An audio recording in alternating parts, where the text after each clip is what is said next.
all, the first premise is that the mastermind principle is the medium through which one may procure the full benefits of the experience, the training, the education, and the specialized knowledge and influence of others as completely as if their minds were in reality one's own.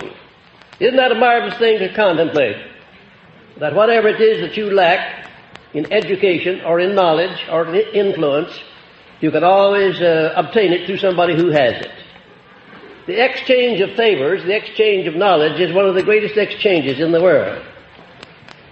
It's a very nice thing to engage in business where the exchange of money makes you a profit, but I would a whole lot rather exchange ideas with somebody, give a man an idea that he didn't have before, and receive in return one that I didn't have, than I would make an exchange of money. You, of course, know that Thomas Edison was perhaps the greatest inventor the world has ever known. He was dealing all the time with many of the sciences, and yet he knew nothing at all about any of the sciences. You'd say it would be impossible for a man to succeed in any undertaking unless he were educated in that field.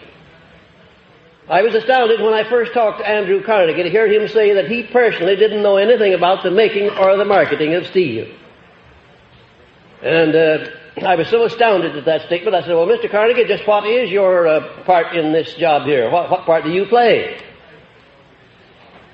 Well, he said, I'll tell you the part that I play. My job is to keep the members of my Mastermind Alliance working in a state of perfect harmony.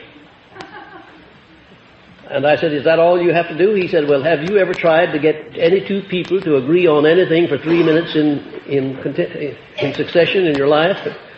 I said, well, I don't know that I have. Well, you said you try it someday to see just what kind of a job it is. To get people to work together in a spirit of harmony is one of the greatest of human achievements. And then Mr. Carnegie went on to break down his mastermind group, to describe each one individually, to tell what part he played. One was his metallurgist, one was his chief chemist, one was his plant works manager, and one was his legal advisor, one was the chief of his financial staff. And so on down the line, there were over 20 of those men working together whose combined education, experience, and knowledge constituted all there was known about the making and the marketing of steel at that time. And Mr. Carnegie said it wasn't necessary for him to know about it. He had men all around him who did understand the making and the marketing of steel. And that was his job, to keep them working in perfect harmony. And the second premise, an active alliance of two or more minds in a spirit of perfect harmony for the attainment of a common objective, stimulates each individual mind to a higher degree of courage than that which is ordinarily experienced, and prepares the way for that state of mind known as faith. You know, in driving an automobile, every so often the battery runs down, and you have to do something about it. You come out some morning, you step on the starter, nothing happens. I know of people who get out of bed in the morning, do the same thing.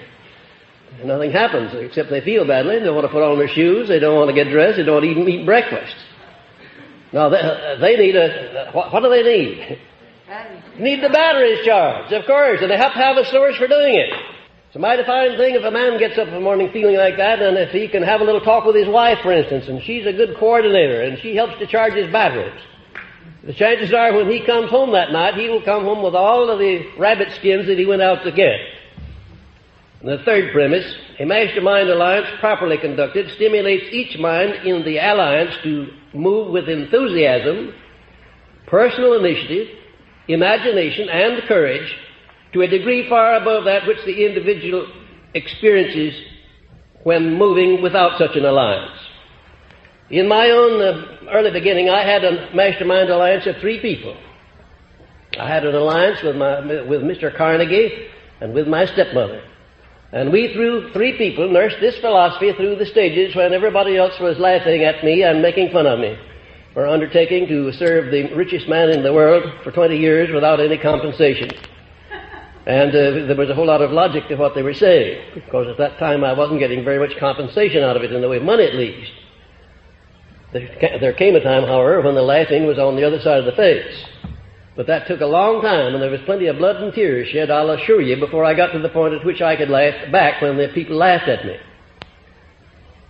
But the relationship between we three people, my stepmother and Mr. Carnegie and myself, enable me to offset all of this fun-making that was thrown at me by my relatives and my friends and everybody who knew what I was engaged in. Now, there are times, you know, when if you undertake anything above mediocrity, you're going to meet with opposition, you're going to meet with people who will chide you and poke fun at you, and most of them will be right close to you, some of them perhaps your own relatives. You need some source to which you can turn when you're going to aim above mediocrity to get your batteries charged and to keep them charged so that you won't quit when the going is hard and so you won't pay any attention when somebody criticizes you. You know, criticism falls off my back just like water off a duck's back, or more than that, like a bullet off a rhinoceros's hide. Well, I'm absolutely immune to all forms of criticism. Whether it's friendly or unfriendly makes no difference to me whatsoever. I'm just immune to it, that's all. And I became immune because of my relationship with certain people through whom I built up an immunity under my Mastermind alliance. If it had not been for the relationship with my stepmother and Mr. Carnegie, I wouldn't be standing here talking to you folks tonight. You wouldn't be here as students of this philosophy, and this philosophy would not be spread all over the world helping millions of people. Because I had a million opportunities to quit. At least a million opportunities. And every one of them looked very alluring. And almost sometimes it seems as if I were stupid if I didn't quit. But this marvelous relationship, I could always go back to Mr. Carnegie, I could always go run into my stepmother and we'd sit down and have a little chat and she'd say, "Stand by your guns. You'll come out on top. I know you will." She once said, at a time when I didn't have two nickels to rub together, as my enemies were saying, she once said that you are going to be the richest member of the Hill family, far and away. I know it. I can see it in the future.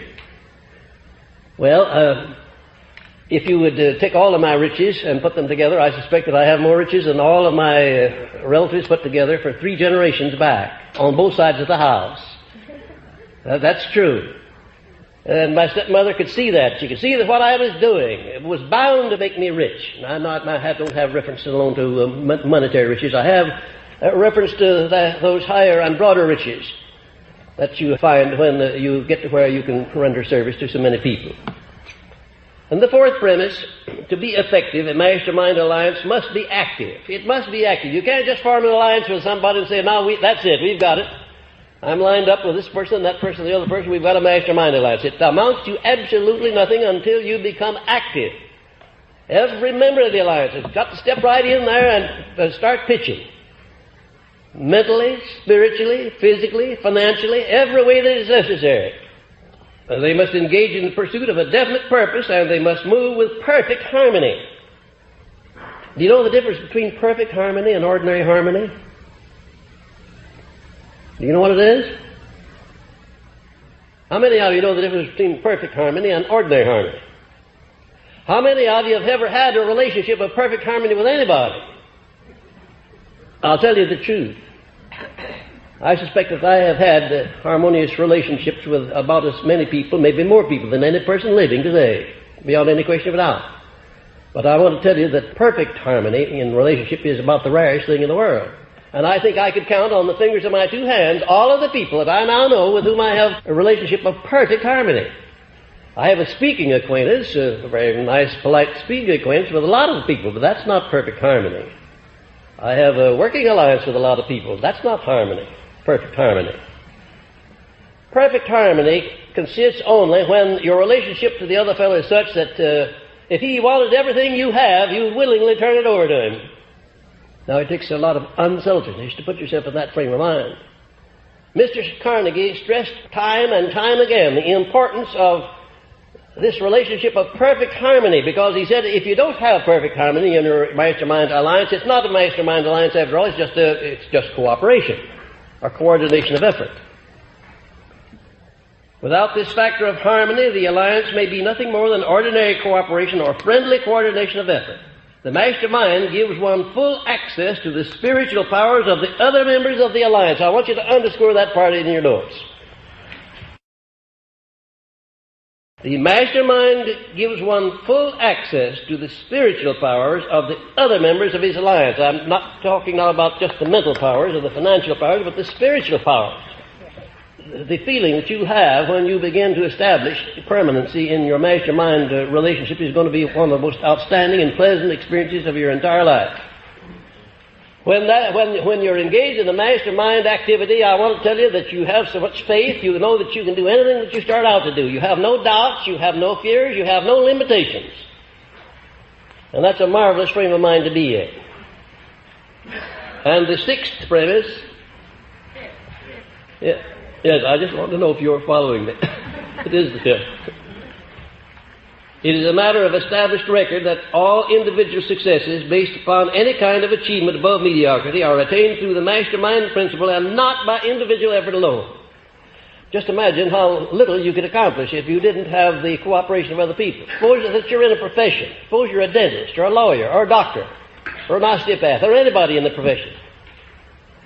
And suppose that you didn't understand how to convert each one of your clients or patients into a salesman for yourself. Imagine how long would it take to build up a clientele or a following. The outstanding professional men understand how to make a salesman out of every person that they serve. And they do it all by indirection. They don't go about it directly. They do it by going the extra mile, by going out of their way to be of unusual service. But they do make salesmen out of all of their clients.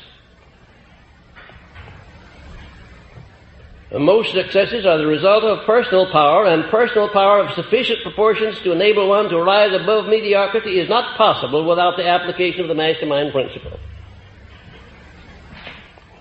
Now, during the first term of Franklin D. Roosevelt in the White House, I had the privilege of working with him as a confidential advisor, and it was I who laid out the skeleton of the propaganda plan that took the words business depression out of the headlines of the papers and substituted in their stead business recovery. Those of you who remember what happened on that Black Sunday when we had a meeting down at the White House when the banks were closed the following Monday morning, remember what a stampede there was in this country. People were lined up in front of the banks all over the country to draw out their deposits. They were scared to death. They had lost confidence in their country, in their banks, in themselves, and in everybody else. I suppose they still had some confidence in God, but they didn't show much signs of it. It was a scary time, I'll tell you. And we sat down there and worked out a skeleton of a plan of procedure that created one of the most outstanding applications of the mastermind that this nation has ever seen, and I doubt that any nation on earth has ever had the equal of it. Because it was only a matter of weeks until we had taken all that fear out of people. It was only a matter of days until salesmen on the road who had run out of funds, who couldn't get money, were laughing about it, not in any way scared about it. My own funds were closed up. I had no money, none at all. Yes, I did. I must tell you, this is funny. I got very smart when I found out what was coming, and I ran down to the bank and got a $1,000 bill. Well, I might just as well have had only 10 cents. Nobody could change it. It wasn't worth a nickel. Not a nickel. But I wasn't scared because everybody else was the same boat that I was in. But something had to be done about it. And Franklin D. Roosevelt was a great leader. He had great imagination. He had great courage. And here's what we did.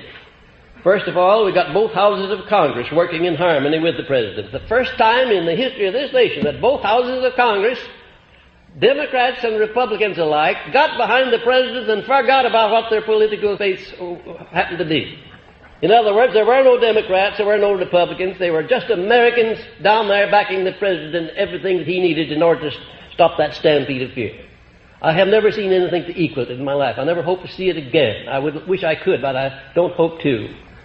Because there was a great emergency on then and something had to be done about it. Second, the majority of the newspaper publishers of America, everything that we sent out, the newspapers published it. They gave it marvelous space. And then the radio station operators, they gave us marvelous help despite their political beliefs. And the churches, all that was one of the most beautiful things I've ever seen in this country. Catholics and Protestants, Jews and Gentiles, and all of the rest, pulling together as Americans. I want to tell you, it was a wonderful sight. A wonderful sight. What a wonderful thing it was. They all got behind the president.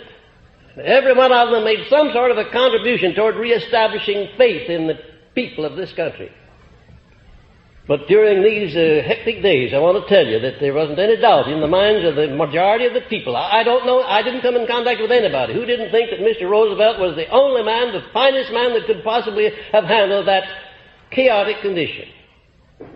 And don't get me wrong politically. I'm just talking about a great man who did a great job at a time when it needed to be done. And he did it because he had a mastermind alliance work out there that was unbeatable. Now let's take up the different kinds of mastermind alliances that you may have. First of all, there are alliances for purely social or personal reasons, consisting of one's relatives, friends, and religious advisors, where no material gain is sought.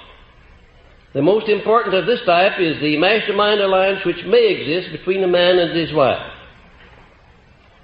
I couldn't emphasize, if I were brilliant and if I had the great magnetic powers, I couldn't overemphasize the importance to you who are married of going to work immediately and rededicating that marriage to a mastermind alliance based upon this lesson tonight. It'll bring joys into your life that you never dreamed of. It'll bring success into your life that you never dreamed of. It'll bring health into your life that you never dreamed of. It's a perfectly marvelous thing when the real mastermind alliance exists between a man and his wife. I don't know of anything that equals it. And then there are alliances for business or professional advancement, consisting of individuals who have a personal motive of a material or a financial nature connected with the object of their alliances. Now, I imagine that the majority of you who are in this class now will be forming your first mastermind alliances for purely economic or financial advancement purposes. And that's perfectly legitimate. That's one of the reasons why you're taking this course. You want to improve your economic and financial condition. And you should start in immediately now to form a mastermind alliance for that purpose. And if you only can find to begin with one person, that's all right. Start out with one. And then look around until the two of you select another one. Now, you can't select another one, but the two of you. When you go to select the third party, be sure that the second one that you've already selected is in accord. You understand that? That's important. And then when you go to select the fourth, the three of you then will pass on the fourth. And you'll go over the matter very carefully before you make him a member of the alliance. And then when you go to select the fifth, the four of you will select the fifth. You see, in a mastermind alliance, there's no such thing as one person dominating, except in this respect that, generally speaking, one person is the leader. He's the coordinator and the leader. But he in no way undertakes to dominate his associates. Because the very moment you start to dominate anybody, you find resistance and rebellion. Even though it's not open rebellion, it's rebellion nevertheless. And in the mastermind alliance, it must be one continuous spirit of perfect harmony where you move and act as if you were only one mind. The American system of free enterprise is another example of efficiency through the mastermind principle. This system is the envy of the world because it has raised the standard of living of the American people to an all-time high level. And that despite the fact that there's not perfect harmony. But there is motive to the American system of free enterprise to inspire every individual to do his best. There is a motive there. And incidentally, more and more industry and business is coming to understand that they can go a step further, and instead of just having cooperation or coordination of effort between management and the workers, that they can have the mastermind principle by sharing the management problems, by sharing profits, by sharing everything. And wherever I have been successful in influencing any business to adopt that policy, the business has made more money than it's ever made before, and the employees have received more wages, and everybody's happy. General instructions for the forming and the maintenance of a mastermind alliance. First, adopt a definite purpose as an objective to be attained by the alliance, choosing individual members whose education, experience, and influence are such as to make them of the greatest value in achieving the purpose. A lot of times I'm asked by students, what is the most favorable number for a mastermind alliance? And how do you go about selecting the right sort of people for your mastermind alliance? And the nearest answer that I can give you that is that the procedure is exactly the same as if you were starting into a business and you were choosing employees. What kind of an employee would you choose?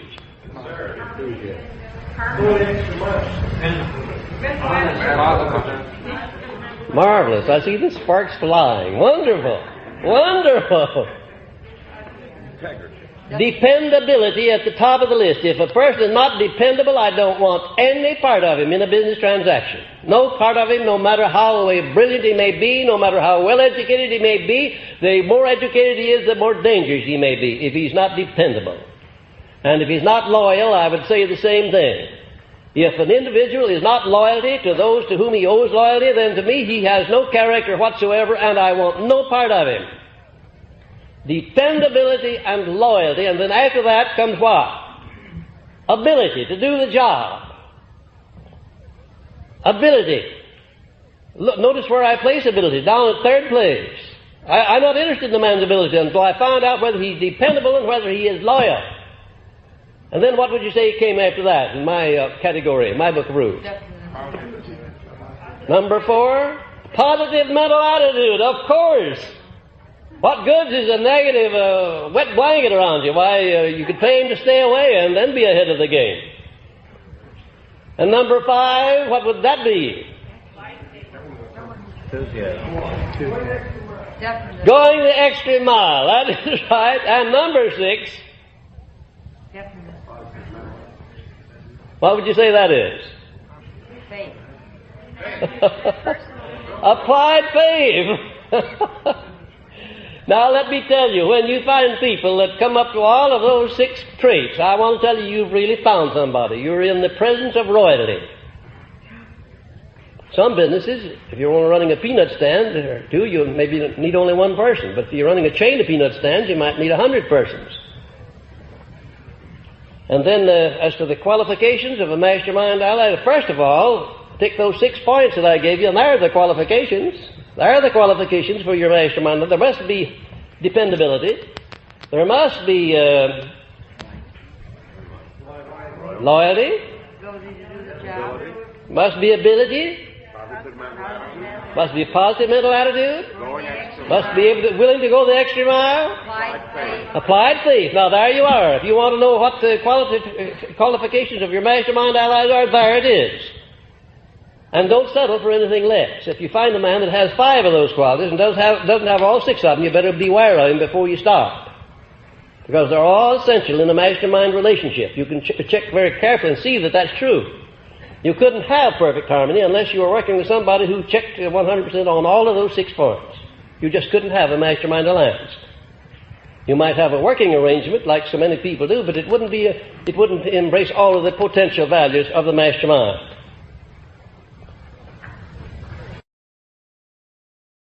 Next, determine what appropriate benefit each member may receive in return for his cooperation in this alliance. And remember, ladies and gentlemen, nobody ever does anything for nothing. No, they never do. You say when you give love to somebody, you don't get anything out of that? You don't do that for nothing? Well, let me tell you something. You get plenty out of that. Because to have had the privilege of loving is a great privilege. And even though the love is not returned, you still have had the benefits of that state of mind known as love, and you've enjoyed the development and growth as a result of it. No, there's no such thing as something for nothing. Nobody works without some sort of a compensation. There are very many different forms of compensation. So don't expect that your mastermind allies are going to jump in and help you make a fortune or help you do anything unless they are equally participating in the benefits that come out of that mastermind alliance. Now there's the criterion by which you go. They must each individual must approximately benefit equally with yourself, whether it's a monetary benefit or a happiness or peace of mind benefit, a social benefit, or whatever it happens to be. Never ask anybody to do anything, if you want to be sure of his doing it, unless you give him an adequate motive for doing it. If I went down to the bank and wanted to borrow $10,000, what would be an adequate motive for the bank lending me that money? Two motives. All of them under the heading of desire for financial gain. Now they'd want a bank would be delighted to loan me as much money as I could take away if I give them 3-for-1 security. Collateral. Collateral. They want collateral and they want the profit on that loan. That's what they're in business for. Now there are other transactions not based upon the monetary motive. For instance, when a man asks the girl of his choice to marry him, what's the motive there? Love. Oh, sometimes. Theoretically, love, yes. Animal magnetism. Money. Well, isn't this interesting? I bet out of all the people sitting here, everyone would have a different idea or definition as to what the motive is when a man asks the girl of his choice to marry him and she accepts. Why does she accept him?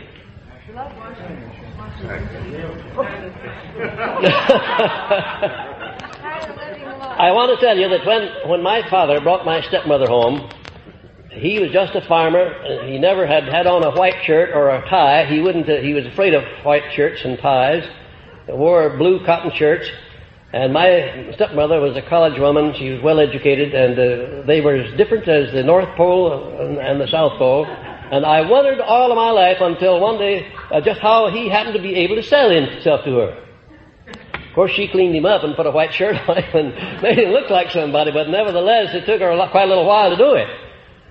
And she finally got him into the money, and he became an outstanding man. And at that point, I said to her one day, oh, how in the world did my father, I remember what he looked like and what he talked like. He used the Queen's English. Says, I seen him a-coming and I've done my duty, and all that sort of thing. I said, how in the world did he ever sell himself to you? What was the motive? She said, well, I'll tell you. First of all, I recognized that he had good blood in his veins and that he had possibilities, and I believed that I could bring them out. And she did bring them out. Mrs. Henry Ford and Mrs. Thomas Edison are two of the out. If you had a definite major purpose, knew exactly what you wanted to do, had a mastermind alliance of people that could help you do it, and then had the sufficient faith to keep you going while you did it, don't you see that would be about all you would need? Why then do we need 14 additional principles, do you suppose? Well, I'll tell you why. We need 14 additional principles to induce you to make use of these three. You need personal initiative, you need imagination, you need enthusiasm. In other words, this philosophy is something like baking a cake. When you go to bake a cake, you don't put in just one ingredient. You put in a pinch of this and a pinch of that and a dash of the other thing, and then you put it in the stove and bake it. And if you took out any one of those ingredients, you wouldn't have the same kind of a cake. And it's the same way with this philosophy. You can't leave out any one of these 17 principles. It'd be just like taking a link out of a chain. You wouldn't have a chain anymore. You'd have two parts of a chain, but not a whole chain. And these other 14 principles are supporting principles of these three. Faith is a state of mind that has been called the mainspring of the soul, through which one's aims, desires, plans, and purposes may be translated into their physical or financial equivalent. And here are the fundamentals of faith. Now, when you speak of applied faith, ladies and gentlemen, we're talking about something vastly different from just mere belief. Applied, the word applied means what? Action. That's the action part of faith. And without action, faith is nothing but just daydreaming. And there are a lot of people, who believe in things, but they don't do anything about them. They are engaging only in daydreaming. Applied faith is an active faith. Now, the fundamentals of faith are, first of all, definiteness of purpose, supported by personal initiative and action. Action. The more action, the better. It means continuous action. Not only on your part, but on the part of those that may be cooperating with you or may be mastermind allies of yours. And next, a positive mind, free from all negatives such as fear, envy, hatred, jealousy, and greed, is essential. Mental attitude determines the effectiveness of faith. Mental attitude. Did you know that is a fact? The frame of mind that you're in when you go to pray determines what happens as a result of that prayer. There's no two ways about that. You can test it for your own selves and find out. I have no doubt you have. I have no doubt that you've had the experiences I've had of sending out prayers that didn't produce anything but a negative result. You've had that experience, haven't you? Yes. How many of you have had that experience? Oh, come on now, be modest. Do you suppose there ever was anybody that didn't have that experience at one time or another?